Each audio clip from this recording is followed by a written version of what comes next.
Okay. Aaron, welcome to the Party is Full podcast. Thank you for being our third guest for what is the third episode.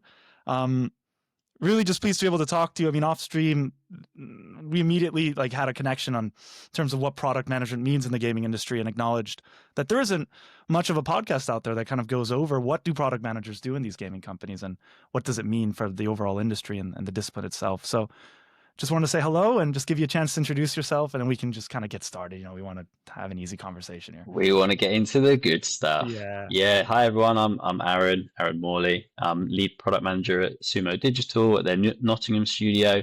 Been working in games for 12 years. Started in games testing, grew into working in monetisation, systems design, and then moved into product for the last 6 or 7 years. Awesome. Thank you. So first question I have, just looking at kind of your LinkedIn, you talk about hustling for growth.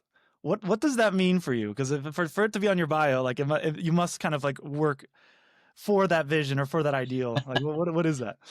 Yes. For me, certainly my career, I started in mobile for the first 10 years of my career, last few years in PC and console. And as much as, I read the blogs and the articles and heard from other PMs about things like best practices and, okay, feature A from game X, maybe you can adapt that for your game. Have you tried X and Y?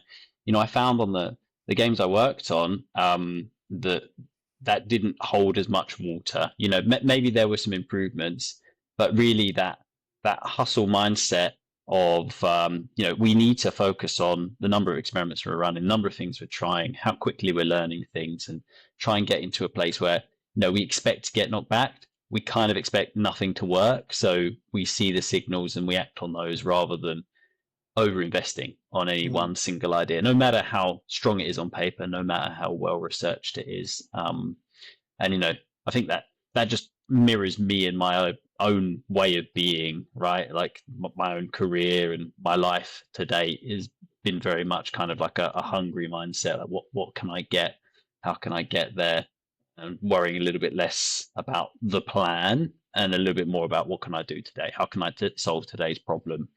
What are the levers I can pull, the opportunities I can find, and that's how I've worked on games. And big advocate for working that way around rather than building the perfect spec or the perfect idea on paper and then going with it. And you mentioned early there are these signals that you're looking at. From an outsider's perspective, I can imagine someone thinks game is fun, number go up, more people play.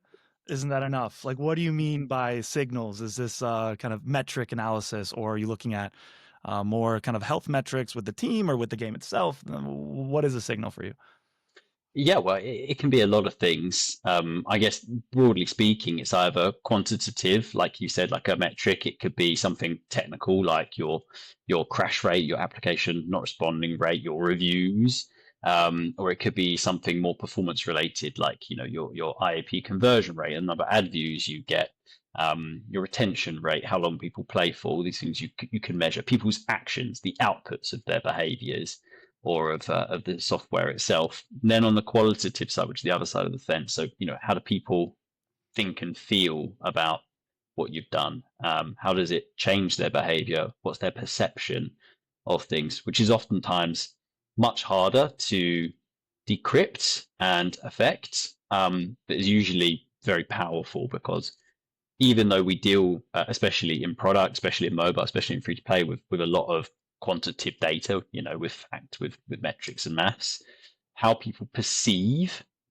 the game, their own cognitive psychology, that's a huge factor on changing behaviors. And largely what we do is changing behaviors, modifying them, increasing them, avoiding things that are not good. If we've got a player that plays a lot and never invests in the game, our questions are going to be, what could make someone invest? And if you look only at the quantitative side of things, you're missing everything about why they're doing those things. I worked with a couple of guys, Joe and Chavez, who taught me a lot about cognitive psychology, about biases, about the brain works. It's pretty cool for me to learn, why I do some things as, not always very logical, but also why players do, because we're understanding very large cohorts of people. So signals, they're split into those categories. I like to think about everything through the lens of a hypothesis. Today, we think we're going to have a good podcast. We think that because we've got some good signals from some offline chats. So to test today, we're going to get together, we're going to give it a go, and then we'll review the podcast and the transcript, and we'll make a decision. Was that worthwhile? Maybe next time we A/B test it, I wear a different hat, and we each have a coffee. We might get a different result. And taking that view, how do we know what we're trying to do is happening? They're your signals ultimately, and they're either cold hard truths or they're people's perceptions, their feelings, their opinions. And that's that. I think you hit the nail on the head so well. When I teach a bit of product management outside of work, so much of product is about validating your assumptions, not leading on just because I think it this way, it must be this way. It's getting. That's kind of why data's there and why we have quantitative and qualitative. It's just to be able to really make sure that kind of what we're assuming and how this will kind of direct our course for that day, for that quarter, for whatever period of time that we're trying to continuously discover if we're still right. And then things can change so quickly. But another thing that I've touched on is the idea of vanity metrics and how a lot of teams can kind of look at a vanity metric and think, look, we're getting loads of subscribers or we're getting loads of players using this feature, but maybe you're not looking at the length of time that feature is being used or how that feature is being used across a wider spectrum and gameplay, et cetera. Do you have any examples of kind of vanity metrics in your experience or even just a metric that you think was really valuable that helped kind of propel the team? Yeah, I mean, it's one of these things, and you'll know from teaching as well. As a PM, especially early in your careers, you will be very oftentimes, again, this is sweeping statement stuff, but yeah, we focused on specific metrics, specific outputs. We want you to focus on growth, which might be translated as install traffic. It might be pin to ROAS or not, or it might be okay, we're going to look at monetization, but all the metrics, they are all contextual, right? You can have really crap retention for a cohort of players that may still be profitable if you understand how the entire picture connects. And equally, you can have players that have excellent metrics but will never be profitable because of the cost factors or how many of them there are. So one thing that's really important is if you're focusing just on single metrics, you need to work with people, either your managers, or get that information, or connect with finance, marketing, all the other partners that work on the game to understand in context what we're trying to achieve. You've already said it, right? What's our goal this quarter? It might be profitability. It might not be profitability. It might be pure growth. So working that out and then translating it back and understanding that what metrics try and affect, that's really important. So a big one that of course we all fall into, you see with any game, is going to be DAU or CCU or anything around the measurement of active users. It's a very important metric and it's still impactful on its own. It's still a KPI. It's the amount of people using your product. That's your potential space, right, to achieve something with it. We've got a great example, very current one right now, with Grow a Garden on Roblox being, I've read, the biggest game of all time in terms of consistent or consecutive players all at once, concurrent players. Yeah, concurrent.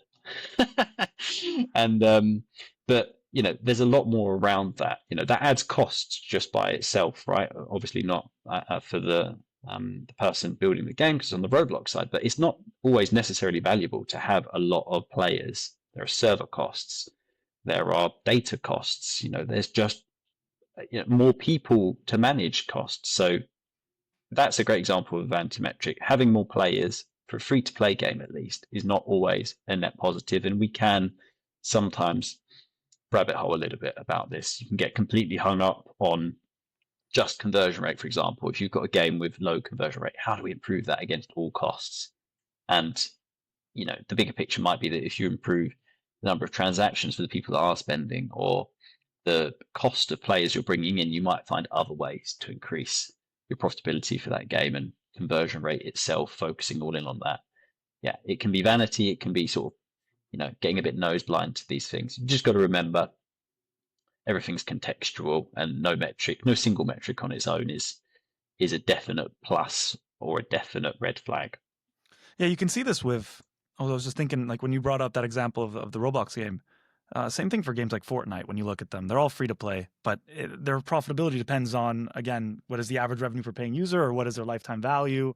Uh, you could have millions of players coming in and playing once a week, but if they don't spend a dime for a skin, or if then all of a sudden that becomes a vanity metric. Although, what would you say is, in your experience, just looking at kind of the more successful games, what are the metrics that everyone's going after? Like, what's the model now? Because you've seen like kind of these what would you call them, battle, like these Fortnite type games like Warzone kind of all coming in. League of Legends kind of also paved the way early on. Everything seems to be free to play. That seems to be the expansion model. But what do you think makes a successful game nowadays? Certainly, the thing that everyone is chasing and thinking about is player retention.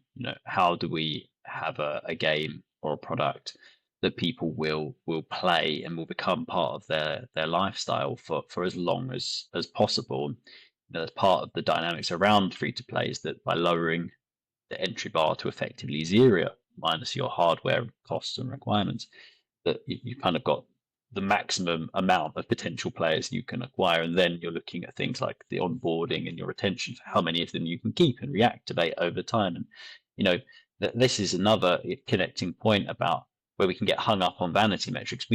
The number of projects that I've worked on, or friends projects, or, public projects that, will get unwound by having low early retention and focusing in on benchmarks, when there are plenty of very successful games that have horrible early retention and still work, because yes, it's low at the start and you're losing a lot of the people that are coming in. It might be just the game itself is not as broadly as accessible, or is the game design itself is just not going to appeal to that sort of average person. It is more particular, and the connection to how you're bringing players in is a big thing. So yeah, for sure, that's the thing everyone's trying to do. Free to play does enable you some amount of guaranteed traffic, although it is very hard still to break through the noise, especially on PC and console, where paid marketing is not as sophisticated, and there aren't as many technologies to leverage to guarantee people to try your game. But it is a more solvable problem than retention, which is heavily dependent on some of these things we're talking about: players' perception, the game design, features in your game, how it all connects, and even factors out of your control, like what other games they play, how much time they have in their day. And these are things that are shrinking and shrinking now. How much people are playing older games, or using social media, or potentially using new things that I haven't even heard of. So you're fighting for a small slice of a potentially very large market. So hanging on to those players when you get them, that's the goal. Absolutely. No, thank you for that answer. I want to kind of shift a little bit now to just understanding what the product role means in games. When I first moved into the gaming industry, coming in as a product manager, it was a bit odd because I felt like there was this push and pull between the production side of kind of the games company and also this growing product management side. And in the first episode with Rue, he kind of discussed how product managers were a thing and producers came afterwards. And in my context, personally, I noticed that kind of product managers was being introduced, but was not kind of the incumbent, and that was production. In your experience and just like through your career, how did you see the difference between product and production? And to a certain extent, I would argue you have to do both to be a great product manager in games. But how do you see this split?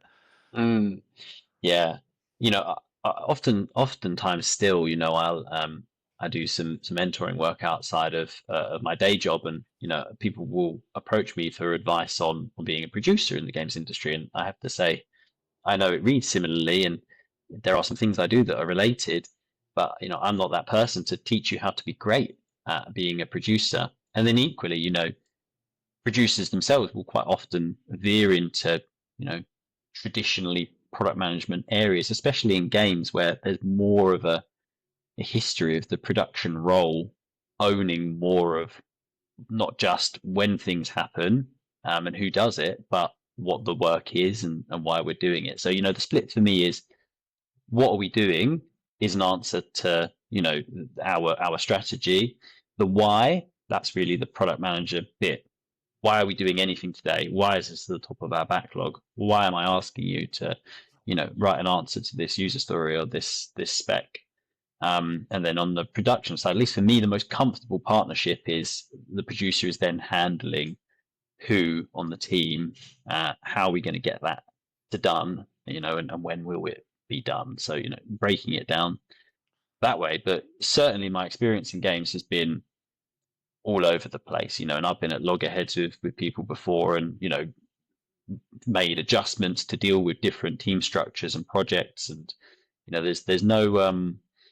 there's no standard operating procedure for a PM in games.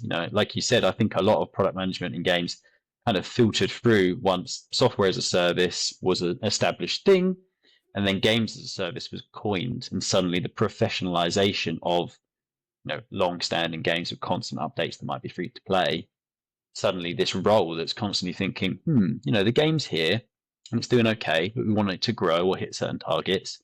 That person that owns that and thinks about that all the time and tries to provide evidence and a way to measure that, that's suddenly when people say, oh, they've got this thing called a product manager, at Uber. Maybe we could have one too. And you see that in some of the studios and businesses and publishers that have come around. I always think of Zynga when I think of product management in games. Famously product led. Their structure has PMs on a lot of teams driving a lot of outcomes, but it's not typical. There's lots of studios that will potentially could benefit from a PM, but don't have one get on just fine. And then there are places that will have PMs that are doing quite different things. And I've certainly found that in my career when I discuss what I do and I discuss to my peers what they do. It's often a case of, kind of compare like, oh, this is what you've been doing as a PM. This is what I've been doing as a PM. That's funny. I've never done that in my job before. That's pretty cool. I'd like to have a go at that. Or you've never, got to own the P&L. Oh, that makes your job very difficult. So yeah, it's something you work out. Ultimately, I think it's being the voice of the player and being able to measure the outcomes and being able to be the sort of profile that can affect change and be that person and drive it forward. So oftentimes in games, that means having good understanding of game design, programming, technology, so that you can make the right case and get it done rather than, hey, this is the best thing we should do right now because of my prioritization exercise and all of this research. Sometimes that's not enough to get it through the pipeline out and actually into the hands of players. I want to get to that voice of the player part, but I just want to add some context. One of the ways that I've been able to see, and I pretty much agree with everything you've said so far, is that gaming almost took the kind of production mode or the workforce structure of movies and cinema, because you had like this producer coming in. The producer would basically, like in cinema, producer would be anything. Like if you got like an actor to sign on a contract, you could be a producer for a show or a series. And kind of gaming took that, which I think worked because you had like these big titles that required these multiple different teams, and that's partially a big focus of the podcast is highlighting kind of the dynamic nature of just kind of a game studio, just building a game. But kind of what I also found really interesting is that slowly, like you said, as software as a service became a thing, there's almost like this app store production model, or like the way you look at the kind of apps and like you're trying to kind of increase those numbers and get those KPIs to go up to grow the business. And that kind of it's almost like those two worlds. You have the Hollywood kind of production kind of type where you just kind of do everything and get things done. And then the kind of monitoring product analyst coming in and trying to take a bit of that pie as well. And like you said, that producers doing the when and the how long, and product managers doing the what and the why, I think is a really good way of breaking it down. Take me to, what did you mean by voice of the player? Like exactly, like what I've found in my experience is talking to players directly in social channels has been a godsend for me, at least for the particular game that I work for. Yeah. Players are incredible in terms of the insight they give and the passion they have for the game, and they want to see these improvements. They understand what a game company can go through in terms of difficulty, and they're quite empathetic to the fact that, yeah, we are limited by technical problems and there is a capacity that we can do at a certain time. But what is it for you to be the voice of the player? I'd love for you to dive deeper into that. Yeah, I think it's probably the part of my career I've spent the most time learning and failing and focusing and refocusing and ignoring and then coming back to.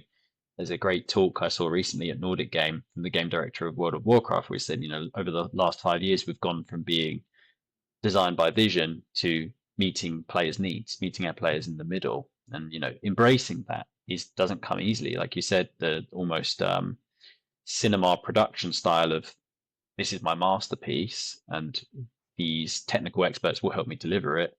And sure, the studio will help us work out if there's an audience and an appropriate budget for that.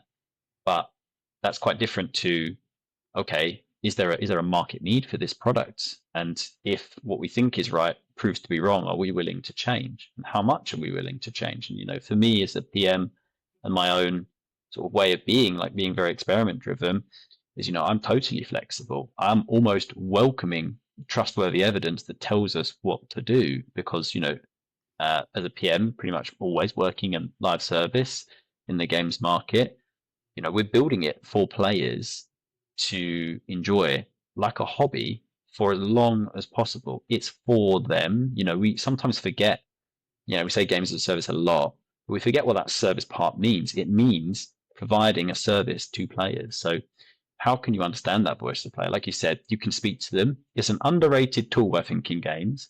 There's a mythos or a history of being very close to our chests about what we're making because we don't want to say too much, and we can see some of the very public examples of where that can go wrong. But like you said, my experience at least is players are very forgiving of mistakes and not very forgiving of not delivering on their expectations or making decisions that steer the ship away from what they're enjoying.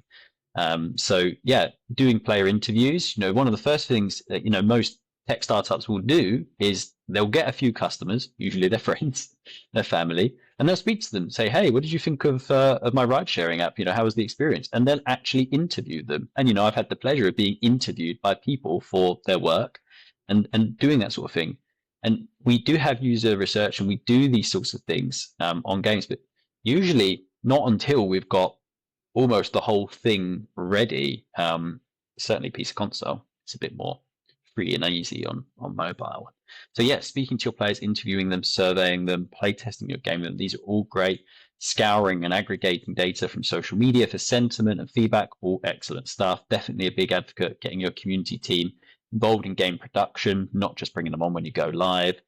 And then yeah, how can we translate for games where we're hopefully talking about millions of players, tens of millions, hundreds of millions, maybe even billions of players, that huge array of voices and opinions into evidence. So that is where metrics are useful because ultimately the output of all of these things are people's behavior. So trying to understand why they do things, trying to understand what some things tell us. So there are some commonalities that a lot of PMs will have worked around. If you see a drop in your first time user funnel, you are assuming there is some issue in the first time user funnel. Something is confusing, there's a bug, is boring, right? That is a good way of the voice of the player coming to us in a trustworthy way. We see 100,000 people here, then 85,000 people here. In the last 10 seconds, why did 15,000 people stop playing? We can then go and try and speak to them. We can test around that, change things, do it the black box way. Okay, if we change this and that, how does it change? But these things, ultimately, it's all coming back to not forgetting that we are making games for human beings, for people that think and feel and are irrational, right? And it's not always as clinical and clear cut as a result. So sometimes you do have to swim in the sea and get a bit mucky and trying to work out what the hell to do next and, put your hat in your cap and say, not really sure why you don't like this thing we made, but it's very clear that you don't. Can you please tell us? And then we will change it. That's sometimes quite a big barrier for a games team to jump over.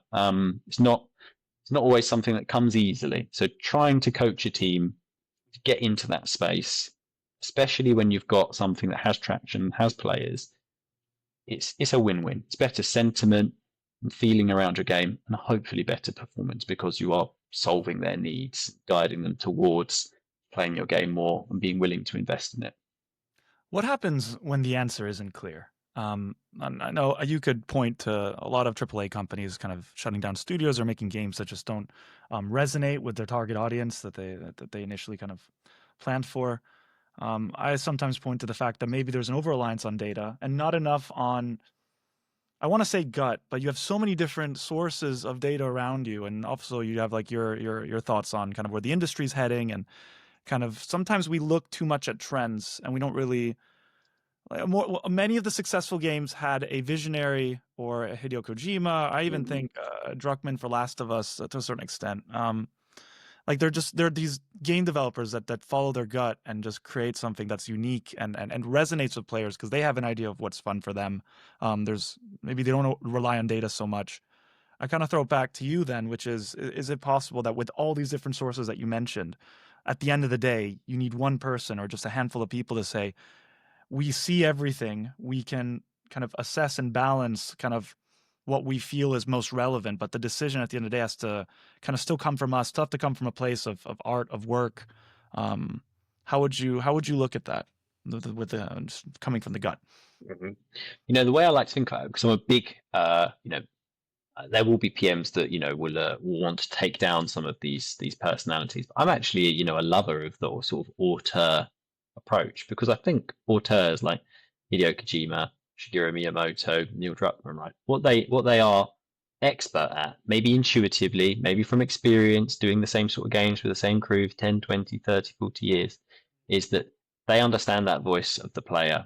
They have spent time honing that, and they might not be able to communicate it in metric terms, right?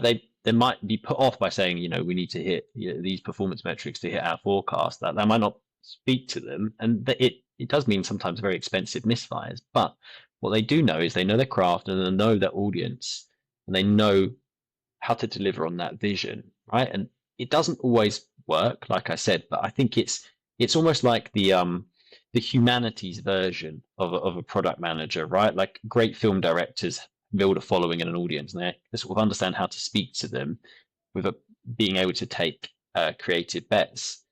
Quentin Tarantino, right? If you're a fan of Tarantino films, you're kind of in for the Tarantino film regardless, but there will be good ones and bad ones.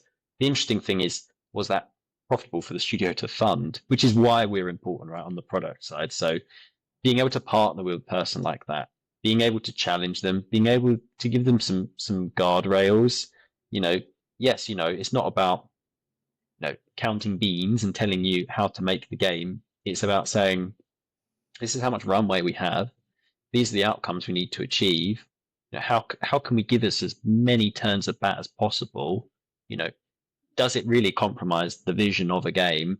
For example, Last of Us 2, fantastic, game, plenty controversial in places. Not sure if we can do spoilers, but there could be an argument to say, would it have been an issue to have, maybe had more options around how the game story worked based on feedback from lovers of Last of Us 1? Maybe that would have compromised the vision of the game.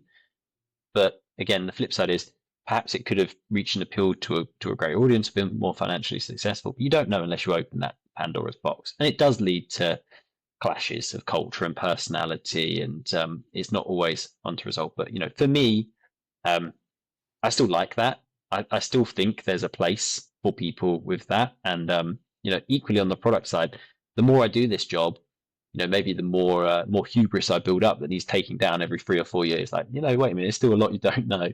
But I'm a big believer that the roadmap, the strategy for the game, the more that is plotting out other people's parts of a strategy, the less power and autonomy as a PM you really truly have to shape what a product is, what it isn't, and how it wins. So there is a little bit of that. It is funny, we're here in the UK. I'm from sort of background where I'm definitely sort of a left-leaning person, and I believe in the team of people, and let's all work it out, and we each have our roles to play. But especially on games, on products, there always seems to be a point where someone somewhere needs to make a decision, and if it's a single person with a clear vision that a team can buy around, product person, creative director, whoever it is, I think that does work.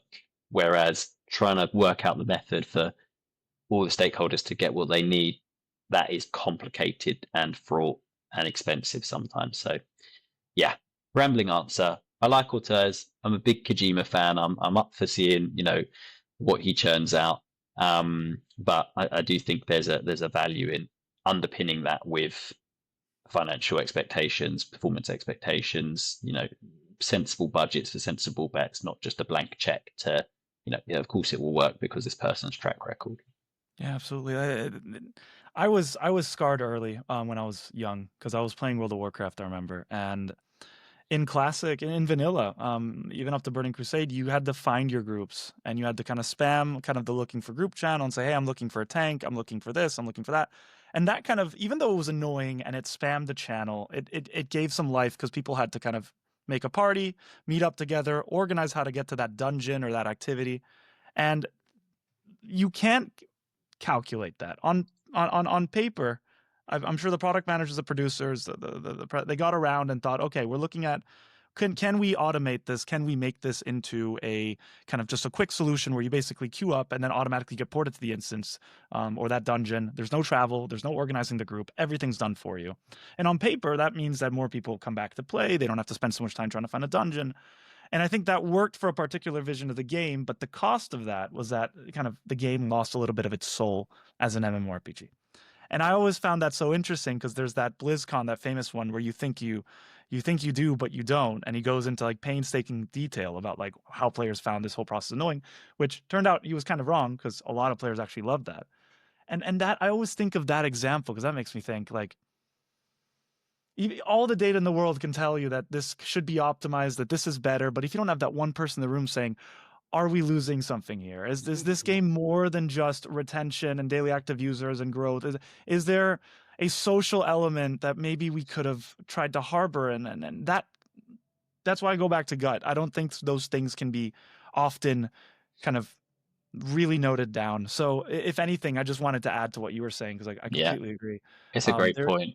It's a there's a really fine great point. balance, right? Like how do you measure that? Because it's another book is the competitor's dilemma, and it's written by a Harvard professor, and he talks about how during the semiconductor kind of industry growth where you got these kind of little hard disks that would keep kind of getting smaller and faster every 3-4 years, you had a series of startups that would just kind of like become incumbents, then suddenly grow really fast, and then all of a sudden they would fail because another startup would come that would use a technology that used the next more kind of evolved disk.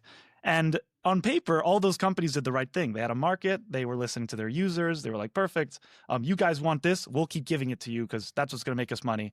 But they never looked at kind of the wider industry and like what was happening there and what was the future of kind of that semi disk. And all of a sudden you just had this very repeatable kind of documentative kind of examples of just startups failing, doing everything right. You could look at Kodak, IBM, just Blockbuster, all these companies that were just doing right by their customers, looking at the metrics, looking at the data, and then gone, right? And Mm.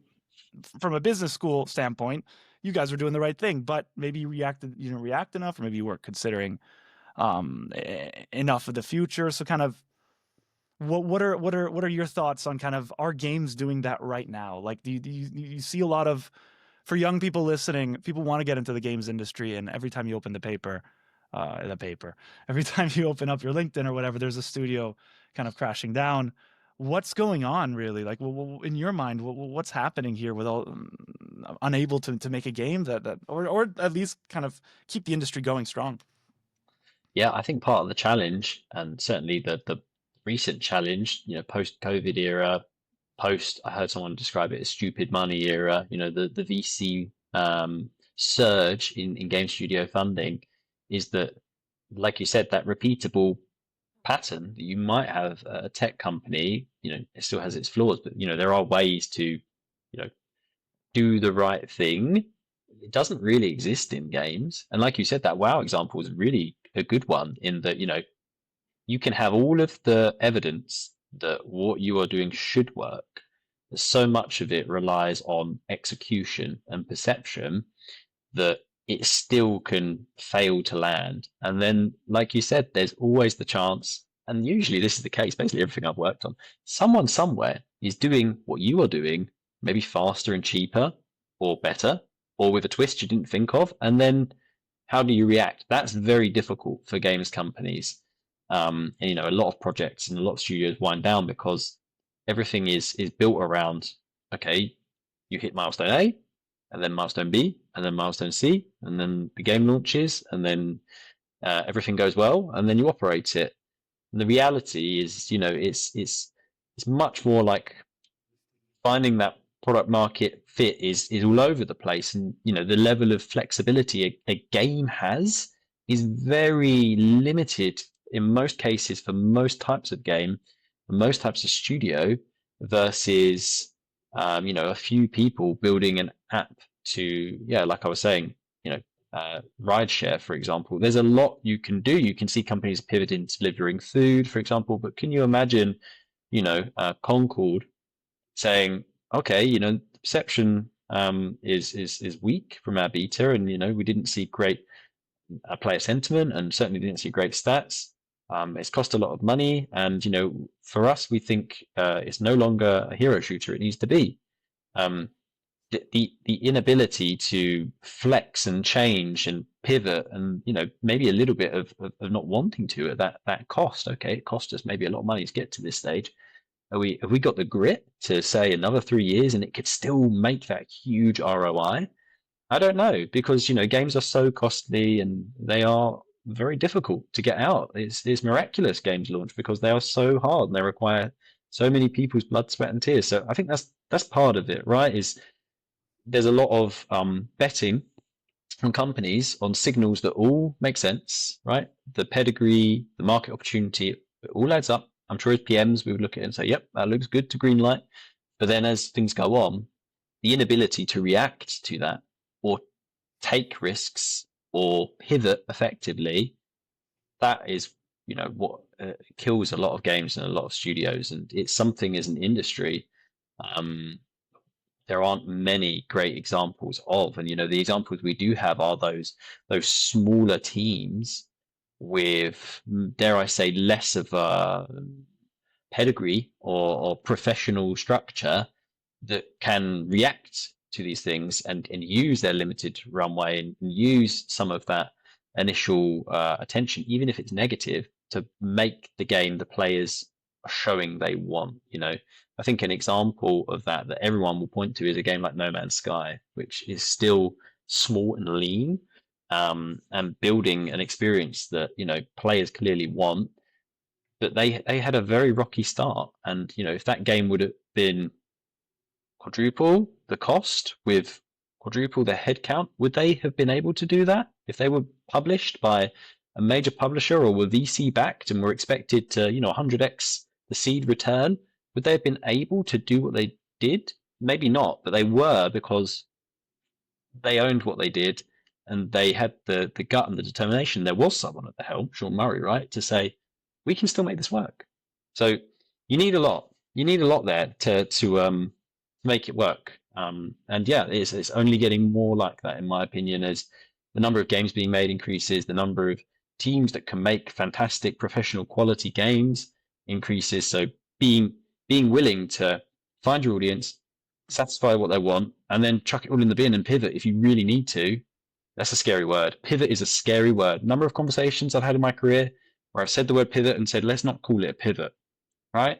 Because it does. It brings up feelings for teams. Okay, well, I don't know what we're doing anymore, or what's happening to my work, or put a lot of hours and effort into that. Can I really stomach a big change, and can we pull it off? But certainly, friends of mine that work in other industries as a PM, it's not a dirty word. It's an exciting word, and I'd love a little bit more of that thinking. And I've had a bit of it in my career in the smaller places, the startups in mobile, and even here in my current job, a willingness to do it. And I think more than ever, that's what's needed. It's an ability to somehow have a smaller ship that's not that big oil tanker, or just know how to pivot the oil tanker if it is an oil tanker. And if it can only work if exactly what you've been making for a long time at great cost hits the market and then is a huge success, feels a lot like roulette and a lot less like poker or blackjack, where at least you can, make some tactical choices. So when you say old tanker, I was almost thinking like an MVP and like trying to just build, or at least some kind of concept that you can work with, but you keep your options open. You build maybe the core. I wanted to add also as well, the idea of pivoting is so essential. Kind of when I'm teaching class, especially in the beginning, like every PM has to learn either to pivot or to persevere. And that decision is one of the more important ones, because then you start getting into sunken cost. If you decide to persevere, and then all of a sudden everything you do following that decision is going to add up when you have to turn back around and say, okay, now we have to pivot. Mm. So, and I don't see it just as something that happens like on the job, but I think just in general in life, the ability to pivot means that you have the ability or are looking to continue learning, to expand how you approach problems, how you approach a different context, a different team, Yeah. which is why really a product manager to me is one of the coolest jobs. I think anyone can be a product manager, because it really requires being empathetic, being somewhat analytical, but being able to look at numbers and say, okay, which one is better objectively to the context, have an understanding of kind of who your users are and why they're using it, having an appreciation for the cost that's obviously in games is ballooning, and understanding that at the end of the day, we have to make money and we have to respect it. We can't make the most amazing game in the world and then also spend this amount of money that's unsustainable. And it all goes back to this pivot or persevere. Can you tell me about a moment at some point in your journey, let's call it your product journey, your gaming product journey, that you've had to pivot, that you've maybe had to have a tough conversation with a team, and it resulted in a decision that was difficult, but that it made sense, or hopefully that you were able to back it up in a way that showed vision, that showed an understanding of the problem, and Mm. appreciation for the work committed so far, Yeah. etc. Yeah. You know what? I'll give you two because I think one will be interesting, and I think partly um, why I ended up in product. Little to my, it was no deliberate choice when I started in games, is that I had to confront that, fight, flight, pivot, or persevere, make that decision quite early on in my professional life. So I went to university to study game development. I did well. I got a first class degree. That's not me bragging. That's just giving you context. Maybe a little bit bragging, but mostly context. And I graduated, and I really struggled to convert that into a games industry job. I didn't appreciate the quality of portfolio that was required, the level of experience that was expected, and I wasn't very effective at finding jobs either. I didn't understand where jobs were and how to network, and as a result, I did some internships, trying to find a job as sort of generalist game designer. And in that time, I went very deep into my overdraft, and I ran out of money. And at that point, I had to ask myself, to confront myself, no, can I keep on doing this? Do I want to support this effort to try and become a professional game designer and do more internships and hope they convert into a paying job, self-funding it through some other work? Or do I need to take a different tact? And at that point, I did take a different tact. And, I was lucky to find a job as a games tester in Sega, in their Brentford office, Sega Europe, as a 0 hours games tester. They don't do that sort of employment in the UK anymore. You're on demand, you might have work, you might not. And it was one of the best choices ever in my life to accept that I wasn't getting traction, and I took too long. Like you said, the sunk cost of like a year of interning and 3 years of university behind it. I can make this work versus this isn't working. What might? That's something I've spoken to a lot of people since when they ask how to get into the games industry is, okay, a lot of people end up in the games industry not because they took a laser focused approach. I'm going to be this role in this many years, but because they learned everything they could and they found a way to be useful to a games business, which they then could convert inside the organization into moving towards what they wanted. So that for me, early on in my career, it meant that at work, when I was, working on games with a team, I had some sort of instinctual approach to that, carried through when I moved into game design via systems and monetization and product management, because, you know, I had that real world example, and money to me was something tangible. I had a fixed amount of it. I had to be very careful with it, and that translated to product management quite well. What's the best chance of success with the smallest cost? Let's start there, and if it doesn't work, okay, we'll MVP. change. Yeah, MVP, exactly, MVP. And really hard to build a good one, but yeah, that mindset. So in the games world, lots of examples I can think of. But I'll give an example from one of the Hungry Shark games we're working on, Hungry Shark World.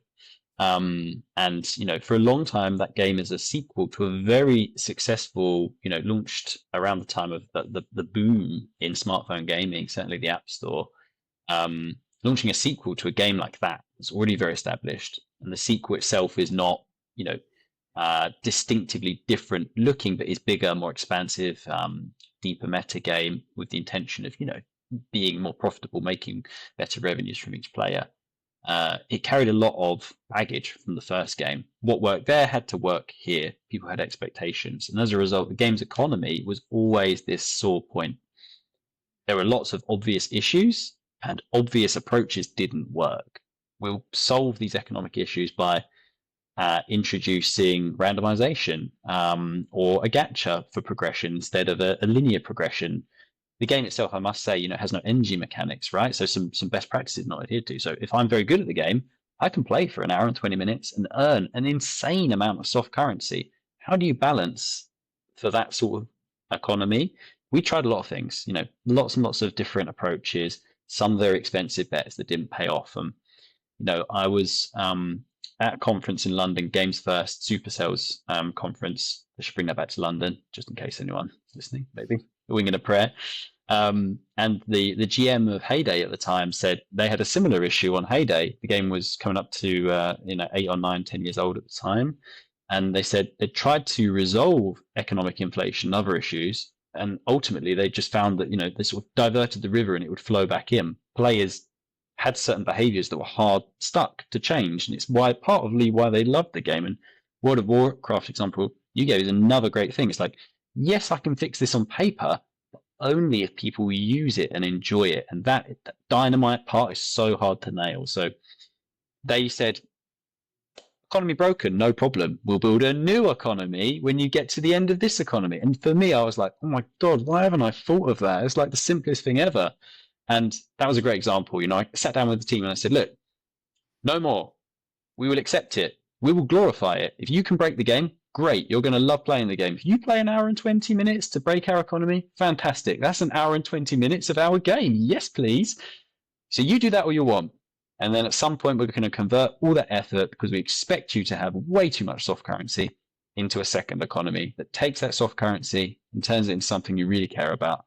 This new tier of sharks, apex sharks, that were designed based on the most popular sharks, mutated them. We created a narrative around that, a new mode to do that, new currencies to purchase the sharks. And it felt like a soft reboot of the game at the time when it came out. It revitalized attention around the game, the featuring on the app stores.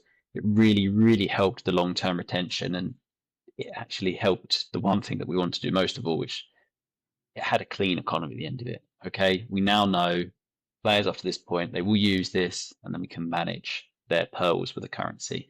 And like you said, it really helped the team because it embraced swimming with the tide. It embraced what they did as players, what they had seen, what they intuited, and it didn't throw away the things that they'd been working on, like some of the other efforts, which were fantastic game design and made perfect sense on paper.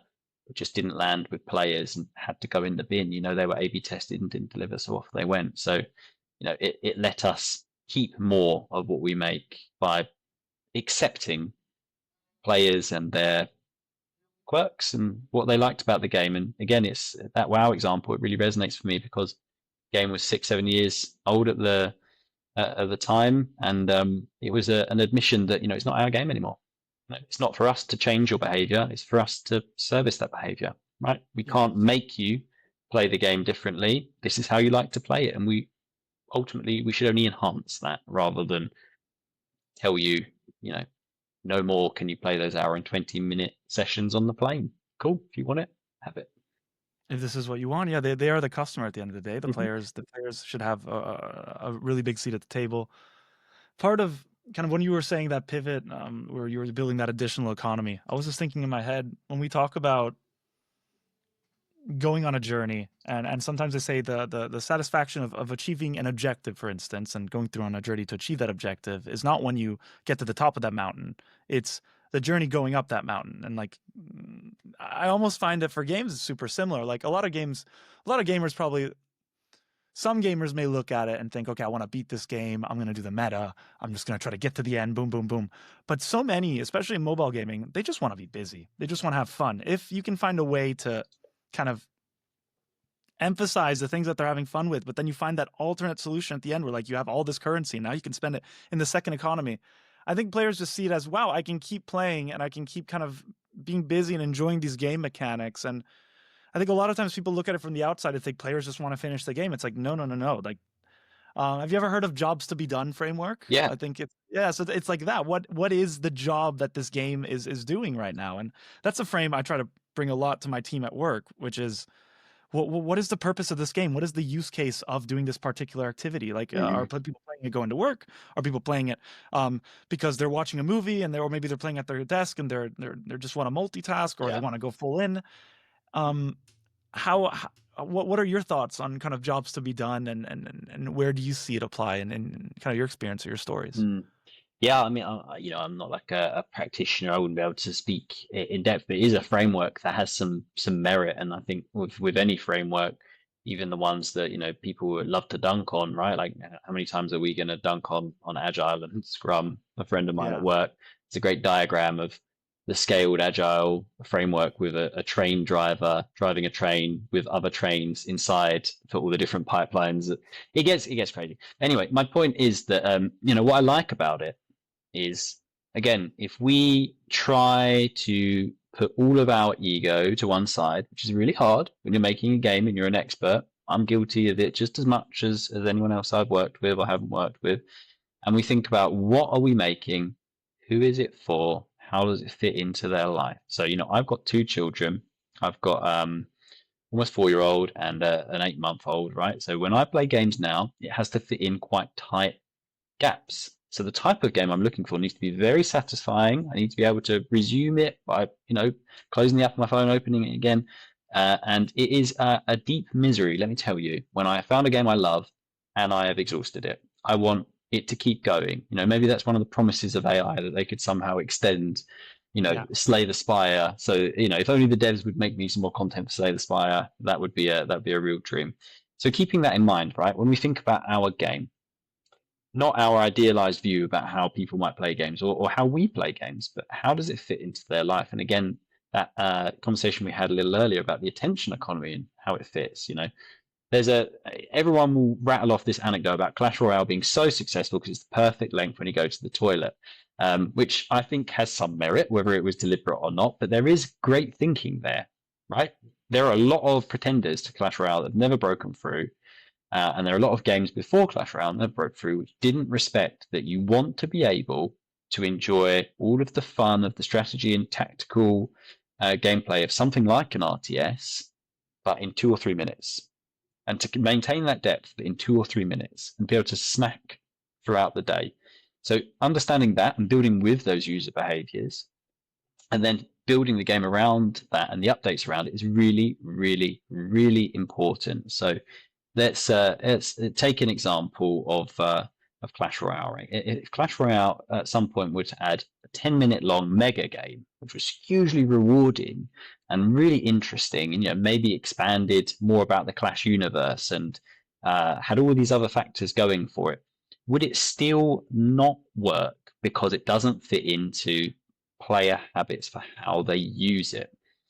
How much can you motivate people to do something extrinsically versus how much are they motivated to do it intrinsically? And I think that jobs to be done framework is helpful in that way of thinking, because we have to remember how people use our games. And going back to those metrics, right? Understanding the frequency of your players and the custom nature of it.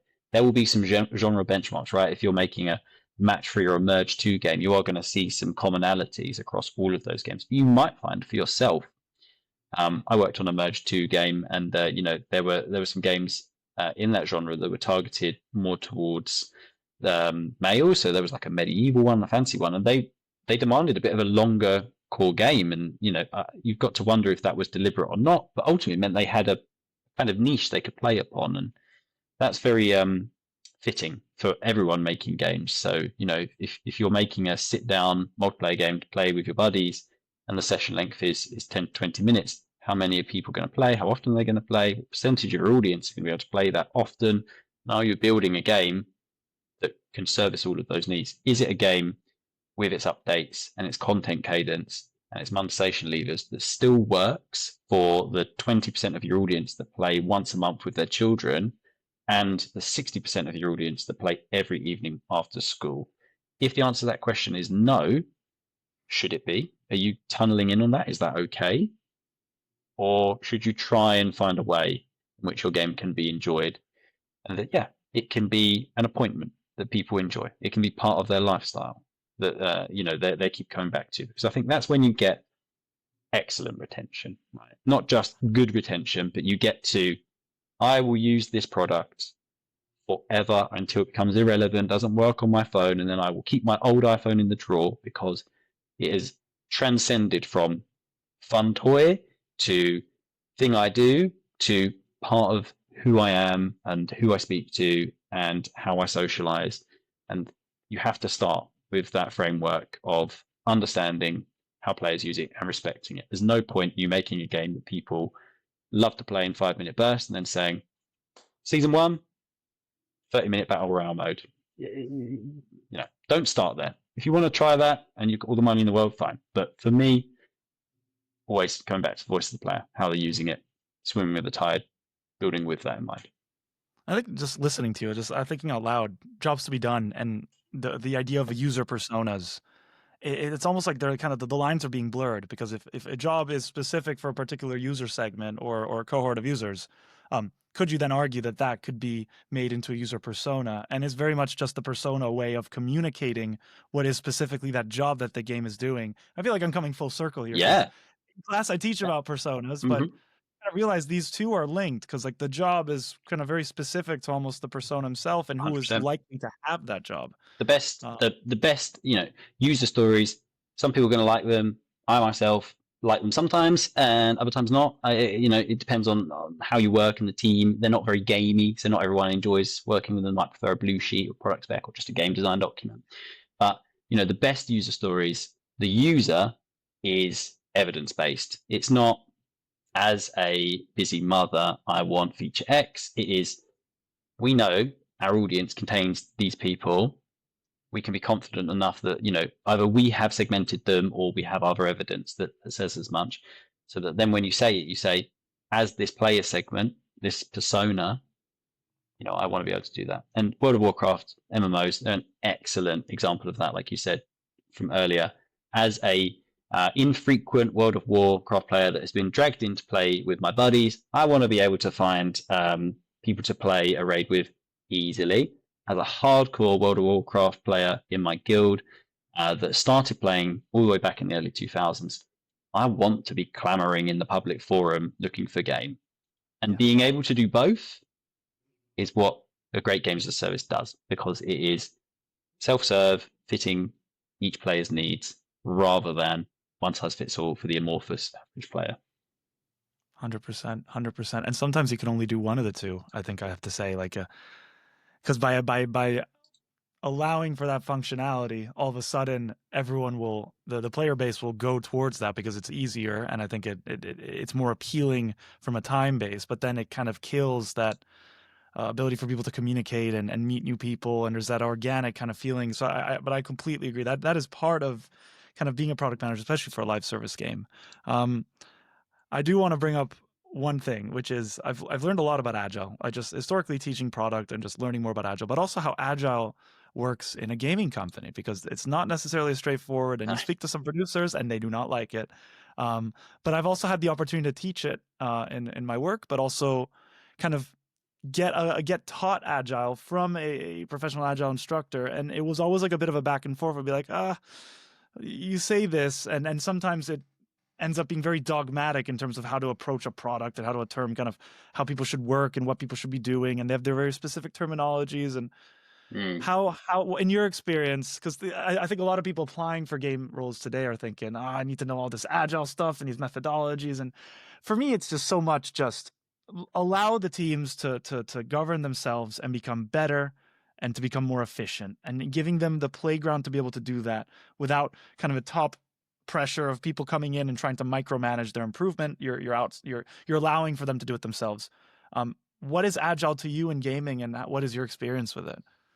Yeah, it's a bit like jobs to be done. It's a framework. I think I read a post on LinkedIn a while ago. I sent to some buddies from one of the founding members of the Scrum Alliance, which said, it's a framework. Take what you want and leave the rest. You don't have to do all the rituals, and doing this is actually, foolhardy. And I also, yeah, have had my certifications before and let them lapse, right? And have been instructed, and that was something that stuck with me in the too rigorous an application of any one framework for something like making games, which is done by, sometimes a very large group of very diverse specialists, is doomed to fail because there is no one size fits all. So, the bits of Agile I really like are focusing on the customer, the player, rather than on the milestone or the gate or something arbitrary like time.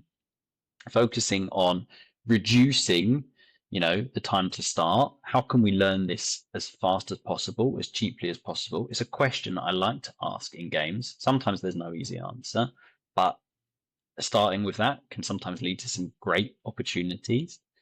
And I also like the again, this is the very manager way of thinking, but I like that it strips away a lot of the need for complicated documentation, and you can get to results faster. That builds up its own debt, but sometimes I do think there's great benefit in saying, could we start with just this question rather than let's do the research and write the design doc and shape the feature and then discuss if we want to make it. And a producer of that I used to work with, a guy called Lewis, he's a great guy, and I remember we bumped heads and I said, could we start the work with just a post-it note? And it felt like a crazy question at the time, but we sort of pushed through. And it for our team, because we'd all been working on that game for a while and it was in live and we knew how to do things intuitively, the answer was yes. And for us, that worked. And it was more effective for our team to say, okay, the question is, could we put an ad zone here? And the answer from the tech team is yes, give me 2 days and I'll get you something you can look at. That is something that you enable by at least stealing and borrowing from something like Agile, than if you only apply a waterfall methodology or you stick to some other, in-house way of working. But like everything, I think try it out, see what you like, keep those bits, and remember it's team level, right? A whole organization running on a single process. I've been there before. It's really painful. Content teams are going to work so differently to feature teams, to live teams, to your IT and support teams. You're going to start asking the office management and operations team to have their own Kanban board for when to order the coffee and the planning for the Christmas party. Some places maybe. Is that right? Probably not. Right. So I think steal the bits you like, try it out, and definitely embrace. Could we reduce our time to answering this question? There are times in making a game when that is worth its weight in gold. What's it like leading a team? This is something I've asked kind of everyone who have done the pod so far, but I do find that in product, it's almost an expectation where you balance a bit of the leadership also, of course, of production, where because they deal with the when, they have more of a pulse on what's happening and what's being built, and they may be on the ground more. But so much of product is again trying to bring people together and unify a vision, communicate, but also lean on the expertise of a community manager, of a designer, of an artist, of a marketer. What's your experience kind of leading teams, and what's something that you've learned throughout your career so far about leading a team? Yeah, I got to say, if the part of my career that came naturally, intuitively, is knowing how to experiment and being willing to pivot and understanding that, and being results focused. The part of my career that didn't come very easily and took a lot of hard work was leading and managing upwards and then managing a team. I'm good. If the team are like-minded like me, then we just get it, right? But I've worked with a lot of people, and like I just mentioned, game teams are made by a very diverse set of people, and I have made a lot of mistakes in my career where I've been ineffective manager and an ineffective game lead, right? I have used product as a way to push through what I felt was the correct thing, and ignored process and ignored people, and at my peril, really. So I've learned probably the painful way, which is doing it wrong a lot and having a lot of honest conversations, plus management and leadership training, and taking a little bit of that PM mindset to try out new ways to work with people, and luckily been employed for long enough that I've had the privilege of trying that out in a professional setting. So for me, that's how I've got to where I am now, and I do like to, as much as is possible. And some teams will need more of a leader, like a hands-on leader, than others, especially if they're newer to making free-to-play or live service games. But I do like, as much as possible, to respect that boundary. If producers are, who's going to do it, when's it going to happen, and PMs are what we're going to do and why.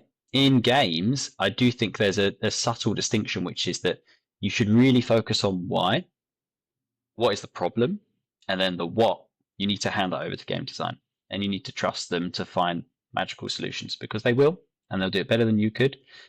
Even with all the comps and research you can find, you just need to have that clear boundary. Okay, I'm going to tell you what we need to achieve.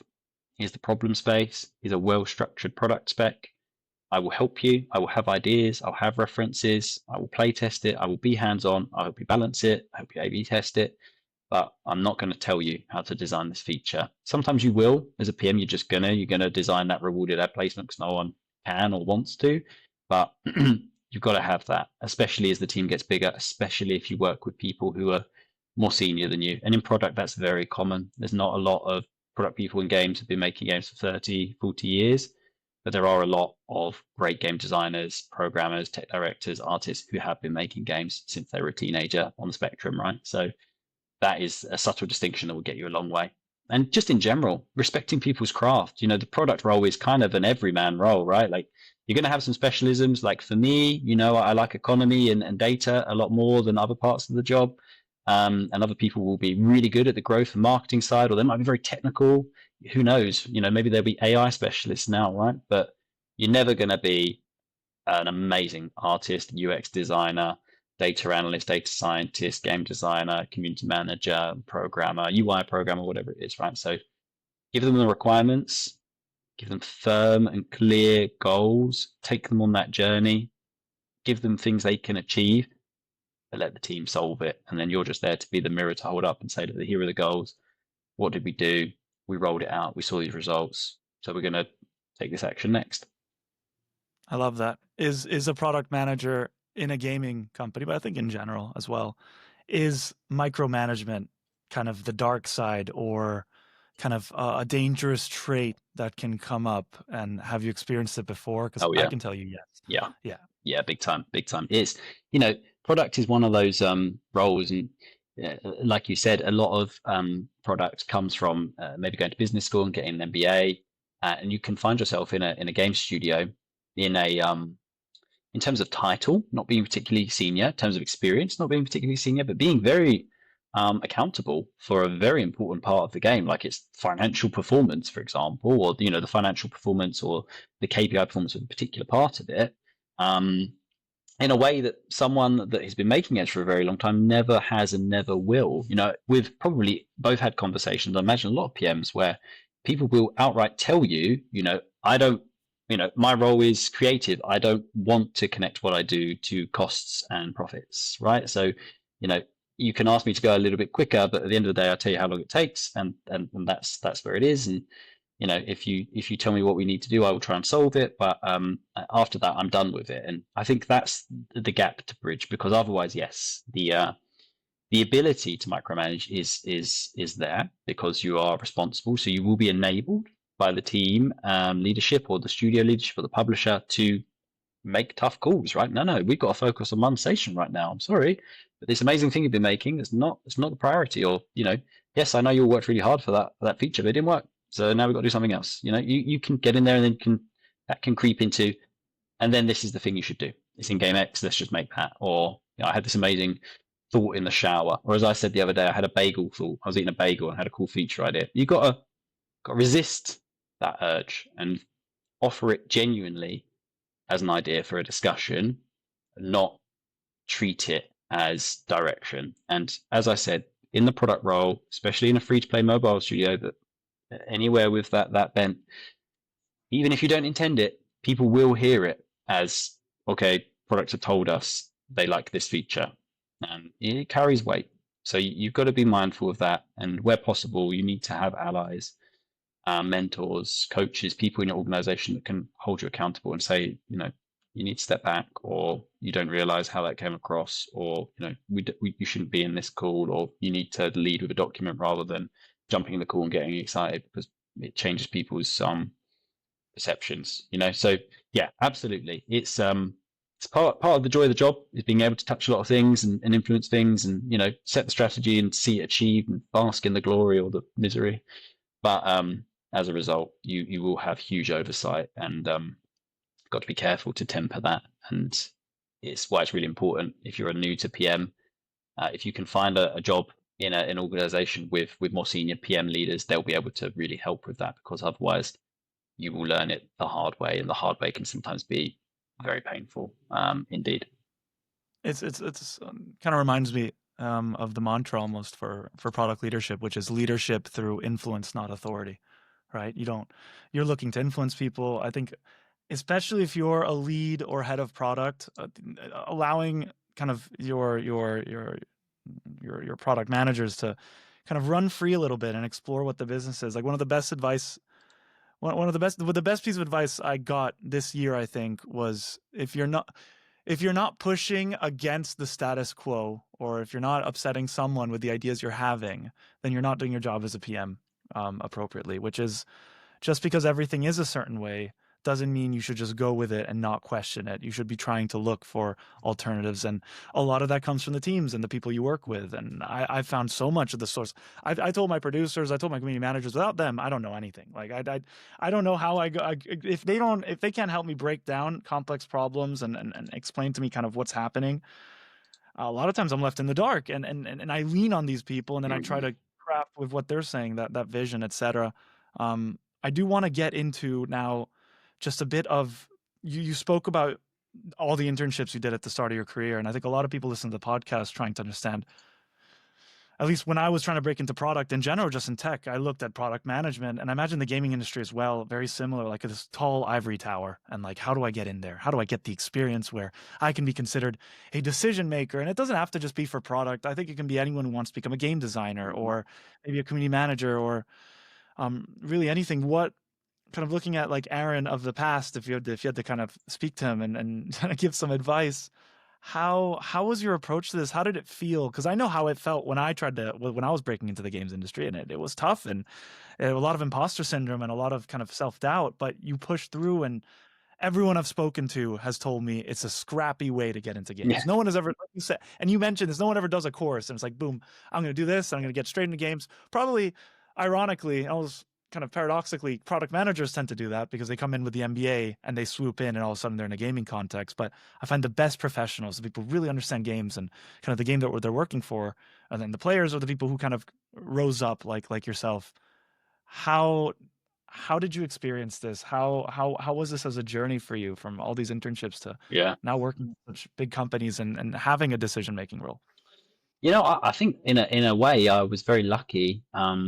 Maybe it's a strange way of phrasing it, but now with kids, I often think about like the experience they have growing up versus myself, because my expectation, honestly, was like, if I can go to uni to study games, that's already amazing, because I didn't know that was a thing. And then if I can somehow get a job making games and get paid for that, that's amazing. And if not, getting any job will be pretty cool. So then once those doors opened and I could see, okay, by being hungry and taking on challenges and demonstrating my value, I can grow. Like, there are opportunities, and then to start to feel some of those and to get that virtuous cycle of learn, challenge myself, deliver good results for the company, be rewarded for that. One, that's highly addictive in and of itself, but the benefits of that for me changed my life, right? Like being able to um, buy a house, being able to, not worry about money, being able to tell people what I do and, see the reaction on their faces that, I would have had as a child, that they're amazing things. And yeah, I think that dedication to the work, it just enabled me to really take everything, really embrace everything, really eat up every opportunity, and be totally willing to make a complete fool of myself on the journey. And you're right, like there are definitely people. I worked with them, went to uni with some of them that are just so good at what they do. The degree or the internship is almost a little rubber stamp to getting a job because they could have been doing it before. And we see that loads now, right? People just being making their own games, not even waiting, right? And then bam, they're already doing it. Who needs the proof? But yeah, that mindset is really important, and it's why I still have words like hustle in my bio, because I think I am happiest when I'm challenged, when I'm learning, when I'm growing, and when we're trying to work together to find a solution rather than the clean, perfect machine that builds games. And the advice I'd give, and certainly the lesson learned from that internships, is like, get good at failing. You are going to fail so much in your career, whatever role it is, whatever industry it is. And almost certainly every failure has value in it, whether you see it at the time or not. There's something to be learned. It can be knowledge about yourself and what you're missing. It can be knowledge about where you're working and why that's a toxic situation. But if you can focus on learning from failure and learning to fail quickly and in a way that doesn't hurt you financially, you don't overextend, you don't work 5 years voluntary, not getting paid for something with a promise of a job. You don't take that job that sounds too good to be true, or you are unwilling to accept the paying job because it's not quite what you wanted to do, and it's for a publisher or a games industry, specialism that you weren't interested in. A lot of people I speak to coming from mobile, their interests like, okay, I want to come out, I want to make a PC or a console game, and mobile is still an afterthought for a lot of people, certainly in the UK, going to college or university. And to me that is so the wrong way around, because the opportunity space on mobile to do something, make a real game, learn from it professionally or otherwise, there's a lot of potential there. That's much harder if your ambition is to set out and make a big Last of Us style video game. So yeah, get ready to fail, learn what you can from it, don't overextend, take a little bit of that experimental mindset, and be willing to better yourself and grow. And you will find in this industry, which is a huge passion industry, opportunities can be long in the tooth to come around. So if you get one and you can pounce on it and give it everything and extract all the value from it, keep banking those, you can build momentum in a way that if you're only searching for that fit that you have in your mind, and you're only going to settle for that, and that's all you're willing to do, that can be very, very difficult to try and work out how to secure that job. So, do the internships for sure, but take my advice. Don't do so many for no money. It's no problem if you just go and work in Tesco, or down the pub for a bit, and work out what you want to do, make some games in your spare time. It won't matter in the grand scheme of things. Don't need to be a game designer right now if it's not coming. Work out why you're not getting those game design roles and fill that out. Or maybe just confront, maybe you're not ready to be a game designer and you'd be better off starting somewhere else. Maybe it's good enough to just clean the offices and meet some people. I don't know. But if you get creative like that, and you're willing to get kicked back and take everything you can from it, you can, completely prosper in this industry. And it can totally change your life because, like I said, it's diverse in its hiring, and there's, plenty of people doing very well that, would have struggled in another industry, but shining really brightly making games. Hustle for growth. Aaron, thank you so much for taking part and just giving me your time for this episode. We could have done another 2 hours, and maybe I'd Maybe love to we do an will. episode, but maybe we will, right? So, thanks again. I thought this a brilliant conversation, and yeah, let's chat again soon. And if anyone has any advice, please just reach out, ask some comments. I think there's so much more to talk about on this, but thank you again. Dude, thank you. It's been a pleasure. Really, really good fun. Great questions. Had a blast talking to you today. Appreciate you, man.